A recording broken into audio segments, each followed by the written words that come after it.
Live from New Delhi, you're watching DD India Live, India's voice to the world. I'm Siddharth Bharadwaj. Coming up in the next 30 minutes. Parliament holds a special discussion on 150th anniversary of India's national song Vande Mataram. In the upper house, Home Minister Amit Shah says song continues to hold same importance even today.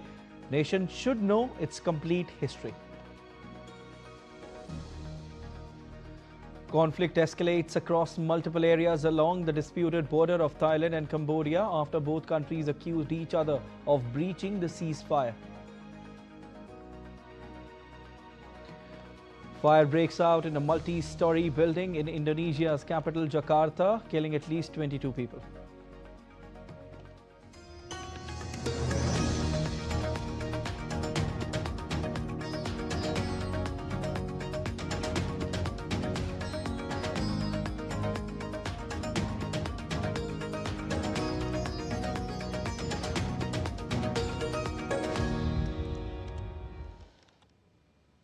The winter session of Parliament is underway in New Delhi. The Rajya Sabha has taken up the special discussion on the 150 years of Vande Mataram, the national song of India. Union Home Minister Amit Shah opened the discussion in the upper house. He spoke in length about the historical and cultural importance of the national song. Other senior leaders from the BJP are also speaking on the issue. While from the opposition, Congress leader Mallikarjun Kharge also spoke on the matter. The Rajya Sabha has allotted 10 hours for discussion on the matter. Speaking in Rajya Sabha, Home Minister Amit Shah said that discussion of Vande Mataram in both houses will help future generations understand its true importance and its glory. Vande Mataram पर चर्चा की जरूरत, वंदे मातरम के प्रति समर्पण की जरूरत, वंदे मातरम बना तब भी थी, आजादी के आंदोलन के वक्त भी थी, आज भी है और जब 2047 में महान भारत की रचना होगी तब भी रहे, क्योंकि अमर कृति मां भारती के प्रति, भारत माता के प्रति समर्पण, भक्ति और कर्तव्य के भाव जागृत करने वाली कृति है. Union Home Minister Amit Shah said that the national song is an immortal creation which reflects significant traditional and nationalistic values of India. He also stressed that Vande Mataram is not just limited to Bengal. कुछ लोगों को इसमें दिखता है कि बंगाल में चुनाव आने वाला है, इसलिए वंदे मातरम की चर्चा हो रही है. वो वंदे मातरम के महिमा मंडन को बंगाल के चुनाव के साथ जोड़कर कम करना चाहते हैं. ये सही है कि वंदे मातरम की रचनाकार बंकिम बाबू बंगाल में पैदा हुए, बंगाल में गीत की रचना हुई और आनंद मठ जिसमें बाद में वंदे मातरम समाहित हुआ, उसकी पृष्ठभूमि भी की बंगाल थी. मगर जब वंदे मातरम का प्रकटीकरण हुआ, वंदे मातरम बंगाल तक सीमित नहीं रहा था, देश तक भी सीमित नहीं रहा था. दुनिया भर में जहां पर आजादी के दीवाने थे वो गुप्त बैठक भी करते थे, तो पहले वंदे मातरम का गान कर बैठक शुरू हुआ. Meanwhile, the Lok Sabha is holding debate on special intensive revision of electoral rules as part of a discussion on electoral reforms today. Congress MP Manish Tiwari initiated the discussion on election reforms in Lok Sabha. Other speakers include Sanjay Jaiswal from the BJP and Samajwadi Party's Akhilesh Yadav. Lok Sabha has allocated 10 hours for the discussion on the SIR and electoral reforms, and both the houses of parliament is expected to function till late into the night. Prime Minister Narendra Modi shared the glimpses of his meeting with NDA members of Parliament on social media platform X, where PM Modi wrote, and I quote, "Earlier today, I attended a meeting of NDA MPs. We discussed various issues, notably ways to further a good governance agenda to realize our dream of a Vikasit Bharat," unquote. The aviation regulator has pulled up Indigo over its winter 2025 schedule. A fresh DGCA notice dated 8th of December reveals that while Indigo was approved for more than 64,000 flights for November, the airline actually operated over 59,400 flights, recording 951 cancellations during the month. The DGCA notes that Indigo was allowed a 6% increase in its schedule compared to the previous season, but the airline could not deploy the required number of aircraft, operating only 339 jets in October and 344 in November, far below the approved 403. Citing the airline's inability to operate efficiently, the regulator has now directed Indigo to cut its schedule by 5%, especially on high-demand routes, and avoid single-flight sectors. Indigo has been asked to submit a revised schedule by 5 p.m. on 10th of December. This notice comes amid weeks of disruptions, raising major concerns about capacity planning and passenger impact during the busy travel season. And also, speaking in the lower house of the Parliament, Civil Aviation Minister Ram Mohan Naidu said that disruptions caused by Indigo's failures is now heading towards destabilization. The minister firmly added that no airline will be permitted to cause such hardship to passengers. I would like to inform this august House that the disruption caused by Indigo's recent operational failures is now rapidly stabilizing. Indigo's daily flights, which had fallen drastically to 706 on 5th of December, have recovered to over 1,800 flights yesterday and are expected to rise further today. All other airlines continue to operate smoothly across the country, and the airports are reporting normal conditions without crowding or distress. Refunds, baggage tracing, and passenger support measures remain under continuous supervision by the ministry. At the same time, accountability will be ensured. No airline, however large, will be permitted to cause such hardship to passengers through planning failures, non-compliance, or non-adherence to statutory provisions. Honorable Speaker, sir, safety in civil aviation is completely non-negotiable. Joint Secretary in the Ministry of Civil Aviation, Madhusudan Shankar, visited Mumbai Airport Terminal 2 on Tuesday to review the situation arising from the Indigo operational crisis. Speaking to the press, Shankar said that the ministry has decided to assess conditions across airports, and meetings were held with all key stakeholders, including airport operators, air traffic control, ATC managers, and airline representatives. He said the situation is now under control. I came here to check the Mumbai, and things are in control. We discussed with all the stakeholders, especially with the airport operators, ATC control managers, and other operators, things are going good. Today I went and saw all the places, including a cargo handling area, baggage handling area, passengers. We discussed with the passengers. I discussed with the passengers along with my team. Chief Executive Officer of Indigo Airlines, Peter Albers, stated that the airline's operations have stabilized following days of unprecedented nationwide disruptions. In a video message, Albers confirmed that Indigo has resumed flights to all 138 destinations in its network. The restoration of Indigo's network and flights was being done on a war footing. On December 5th, we could only fly 700 flights. Thereafter, gradually yet steadily improving to 1,500 on 6th, 1,650 on 7th, 1,800 yesterday, and today more than 1,800. As of yesterday, we are back of flying to all our 138 destinations in our network, and our on-time performance has also been normalized. Earlier, we had indicated to normalize between the 10th and the 15th of December. I can confirm now that today, as of December 9th, our operations are fully stabilized, which means flights reflecting on our website are scheduled to operate with an adjusted network. To review the situation arising from recent Indigo operational issues, Director, Ministry of Civil Aviation Tanvi Sundrial visited Netaji Subhash Chandra Bose International Airport, Kolkata. She held a review meeting with senior officials of Airports Authority of India, Kolkata Airport, CISF and airline representatives, where detailed discussions were conducted regarding ongoing actions. During her visit, Sundrial undertook a comprehensive inspection of passenger touchpoints and interacted directly with affected travellers to understand their concerns firsthand. She reiterated Ministry of Civil Aviation's commitment to ensuring that passenger convenience and safety remain top priorities. President Draupadi Murmu conferred the Shilp Guru Awards and National Awards for Handicrafts for the year 2023 and 2024 today. The award ceremony is being organized during the National Handicrafts Week observed annually from December 8 to 14 at Vigyan Bhavan in New Delhi. It celebrates India's artisans and the cultural importance of traditional crafts, featuring exhibitions, workshops, panel discussions and activities to raise awareness and support artisan livelihoods. Speaking at the event, President highlighted the government's efforts to strengthen the handicraft sector through sustainable development.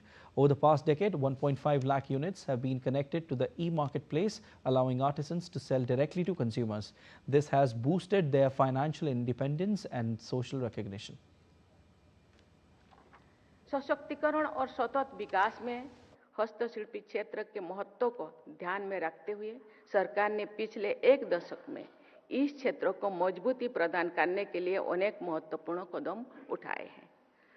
मुझे बताया गया है कि 1.5 लाख से ज्यादा हस्तशिल्प इकाइयों को गवर्नमेंट ई मार्केट प्लेस या जेम से जोड़ा गया है।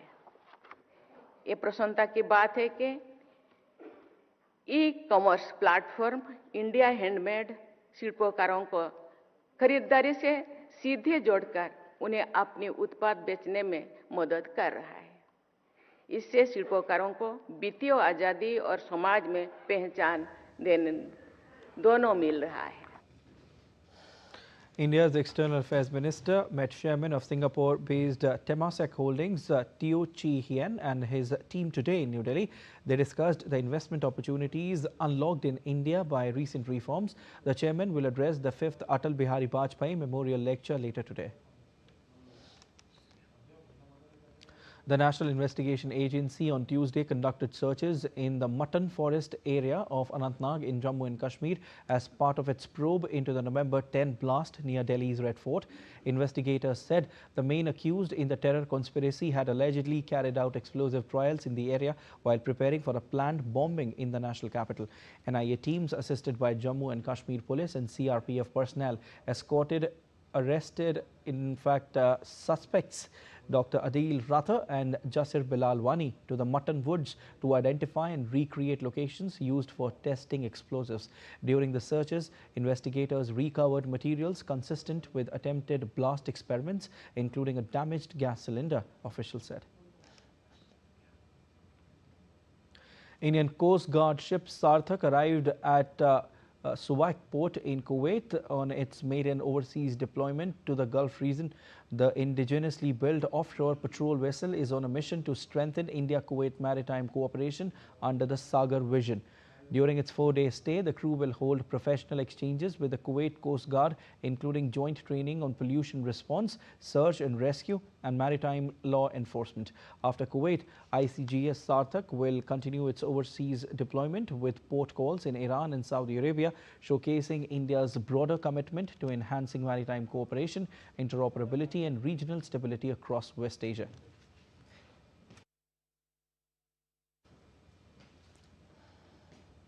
India and Bangladesh today completed the release and repatriation of 47 Indian and 38 Bangladeshi fishermen.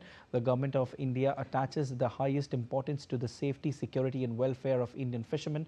In January 2025, the government of India had facilitated the release of 95 Indian fishermen and in a reciprocal manner released 90 Bangladesh fishermen. In a first for Assam and for India's conservation efforts, 35 captive reared critically endangered vultures from Rani Vulture Conservation Centre in Guwahati have been approved for release into the 6th edition of Kaziranga National Park under the Biswanath Wildlife Division. These include 30 white-rumped vultures and 5 slender-billed vultures, both species that have suffered catastrophic declines over 97%, mainly due to diclofenac poisoning. A specially designed release, aviary vulture-friendly veterinary care and community awareness drives are being used to restore Assam's vulture populations and revive the region's ecological balance. And still to come on this edition of DD India Live. The International Criminal Court sentences Sudanese militia leader Ali Muhammad Ali Abd al-Rahman. Firefighters in Athens rappelled from the roof of the Mariana Vadiojani Alpida Children's Cancer Hospital on Monday to deliver gifts.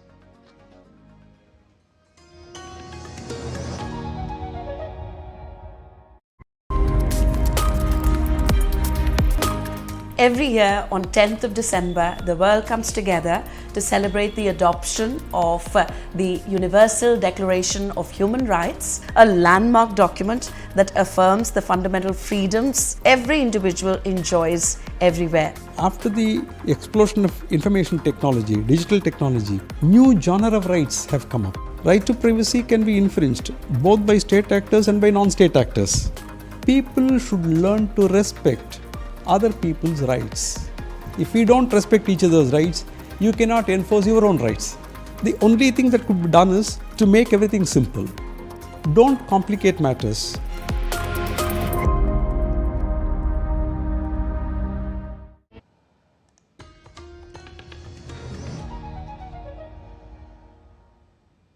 You're watching DD India Live. I am Siddharth Bharadwaj, and Ukrainian President Volodymyr Zelensky met Pope Leo in Italy on Tuesday and stressed the need to continue with dialogue aimed at a just and lasting peace.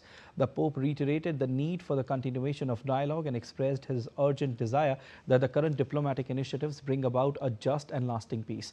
In addition, the questions of prisoners of war and the need to assure the return of Ukrainian children to their families were also discussed, which has mediated between Kiev and Moscow on the children issue. A Russian defense military said that a military plane crashed on Tuesday during a test flight after repair work in the Ivanovo region. Russia's news agency reported 7 people were on board at the time of the crash and it was unknown whether they survived. It also said that the plane went down in an uninhabited area. Search crews had been deployed and an investigation opened into the accident is underway. Lithuania's government on Tuesday declared a state of emergency over smuggler balloons originating in Belarus that have disrupted aviation. Government has asked Parliament to allow the military to operate alongside police and border guards. Vilnius airport has been closed repeatedly due to the weather balloons, which Lithuania says are sent by smugglers transporting cigarettes and constitute a hybrid attack by Belarus, a close ally of Russia. Interior Minister said that the state of emergency is announced not only due to civil aviation disruptions, but also due to interests of national security. Belarus has denied responsibility for the balloons and accused Lithuania of provocations, including sending a drone to drop extremist material, which Lithuania denies. A Thai defense spokesperson on Tuesday said the Thai military had focused solely on military targets to degrade Cambodia during a televised news conference as fighting between Cambodia and Thailand escalated along their contested border. With each side blaming the other for starting Monday's renewed clashes, it was unclear how or if a fragile ceasefire brokered by US President Donald Trump in July could be salvaged.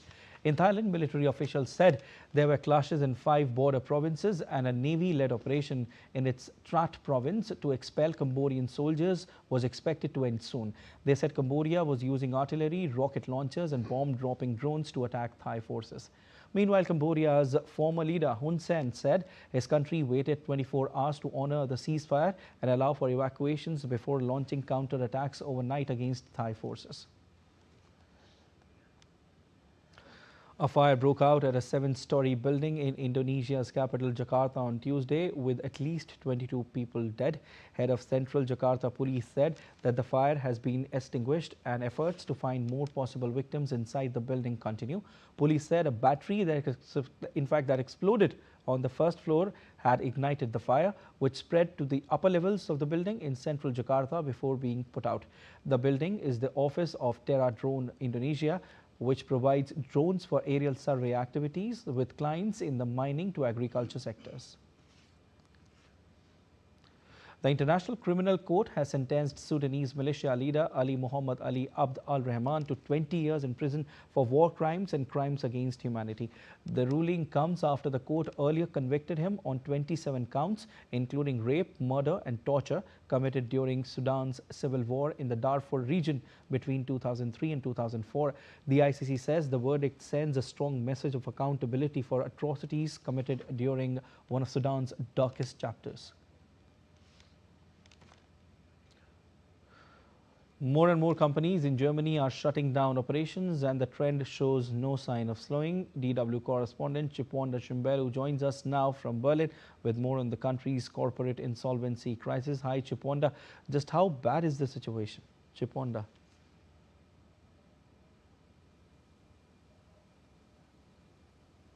Chiponda? Thanks for having me. Well, the number of companies that are insolvent, so unable to meet their debt obligations, has risen to the highest level since 2014. And nearly 24,000 companies are projected to file for insolvency by the end of this year. Now, that is 8% more than last year, according to Credit Reform, which is one of Germany's leading credit bureaus. So far, most German firms don't seem to be benefiting from the billions in debt that the German government has taken on since loosening government borrowing rules earlier this year. Now, the economy here has been historically powered by its small and medium-sized companies, and according to Credit Reform, heavily indebted companies are struggling to get new loans in the high interest rate environment. And they also face other structural challenges, including high energy prices and red tape. Got it. So, Chiponda, is there any sign of a turnaround? Well, to turn things around, Germany does need to become a more attractive place for doing business and investing as well.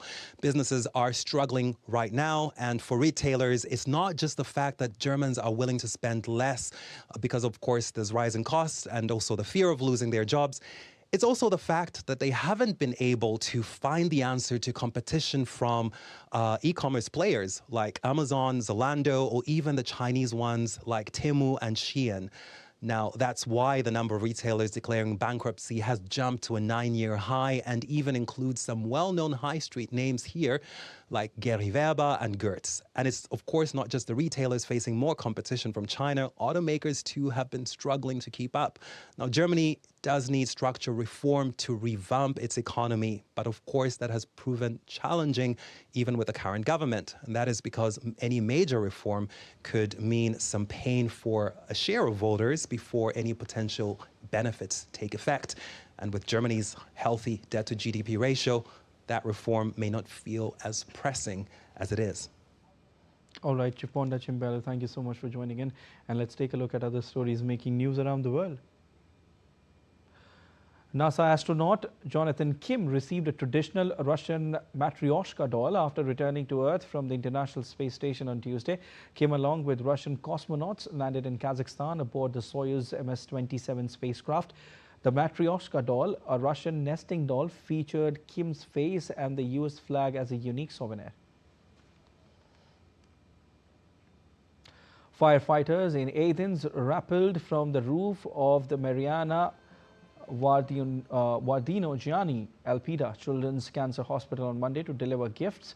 One firefighter dressed as Santa descended from a fire truck crane, while others used ropes to reach patients' balconies. A Cape Town home in Brackenfell has become a festive attraction, decorated with thousands of Christmas lights.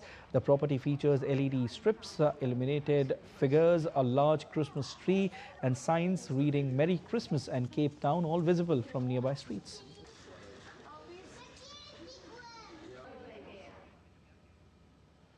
And time now for some sports news. Uzbek Grandmaster Javokhir Sindarov emerged as the leader of the round-robin phase at the freestyle chess Grand Slam finals in South Africa. Sindarov accumulated 5.5 points out of 7 games, including a win against 5-time world chess champion Magnus Carlsen.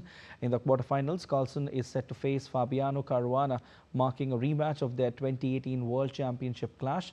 Carlsen currently leads the overall tour standings with 80 points. He only needs to secure a 4th place finish in the finals to bag overall victory. With Grand Slam rules in effect, all 8 competitors advance to the quarters. Armenia's Levon Aronian will take on Hans Niemann from the United States, and India's Arjun Erigesi will challenge German Vincent Kiemer.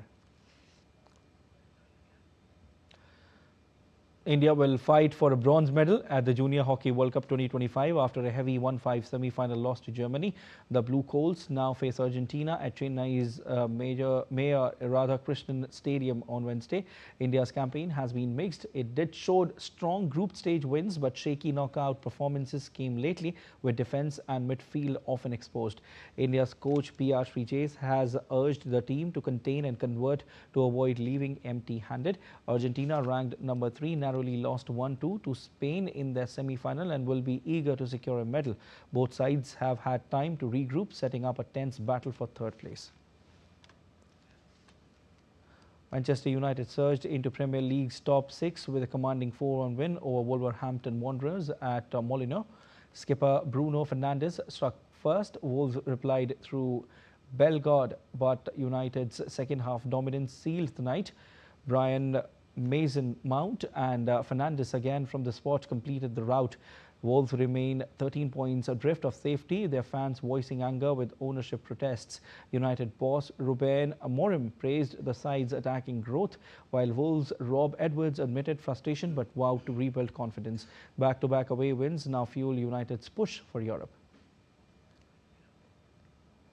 As winter sets in, cities around the world are switching on the season's magic, lighting up streets, plazas and landmarks as Christmas celebrations begin everywhere. From Rome's towering Christmas tree and Toronto's glittering Nathan Phillips Square to Zagreb's famed festive market and London's brightly themed high streets, the holiday glow is spreading fast.